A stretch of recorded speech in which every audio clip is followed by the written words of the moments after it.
스가 요시히데 일본 총리가 SNS에 주요 G7 정상회의 기념사진을 올렸지만 일본 국민들에게도 악플이 달리고 있습니다.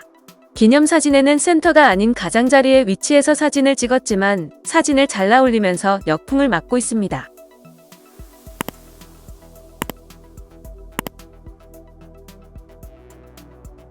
스가 총리는 SNS에 국제보건을 비롯한 세계가 직면한 과제에 대해 논의했다면서 G7 각국의 구체적 행동을 통한 참여를 환영하고 개발도상국에 대한 공정하고 신속한 백신 보급 논의를 리드 연사로서 주도했다고 소개했습니다.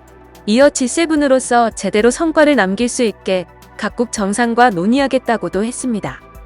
이 SNS 사진을 두고 스가 총리가 의도적으로 자신을 돋보이게 하기 위해 문 대통령을 잘라내 사진을 조작한 것이 아니냐는 의심이 나왔으며 정상회의 단체 사진에서 일부 국가 수반만 잘라내는 행위는 외교적 결례라는 지적이 제기되고 있습니다.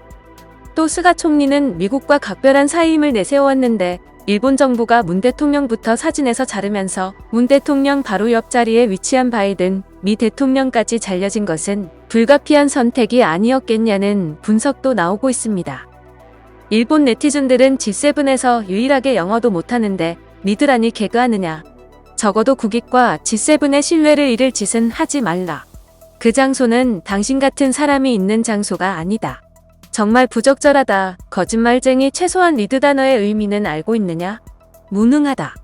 일본 국민의 목소리는 듣지 않는데 다른 나라의 목소리는 듣는군요 등의 악플이 올라오고 있습니다.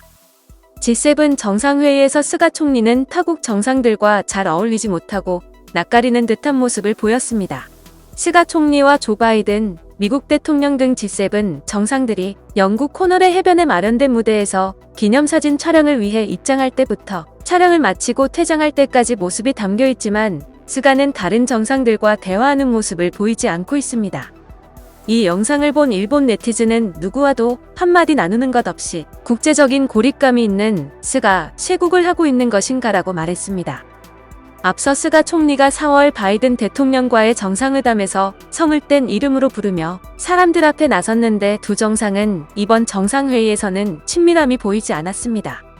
일본 SNS에서는 G7 정상회의 참가자들이 모여서 밝은 표정을 짓으며 대화를 주고받고 있는 가운데 스가 총리가 뒤쪽에 혼자 떨어져 있는 장면을 담은 사진의 스가 총리와 문 대통령을 화살표로 표시한 사진이 트위터에 올리고서 커뮤니케이션 능력의 차이라고 일파만파 퍼졌습니다. 일본 언론에서도 처음으로 대면 국제회의에 참석한 스가 총리에게 존재감 발휘가 중요하다라고 평가했습니다. 의기소침한 듯 서 있는 스가 총리의 모습을 담은 로이터 통신의 사진을 지면에 소개하기도 했습니다.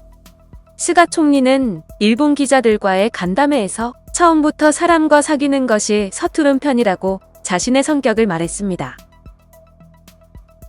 영상을 시청해주셔서 감사합니다. 여러분의 좋아요, 구독은 큰 힘이 됩니다. 지금까지 뉴스킹이었습니다.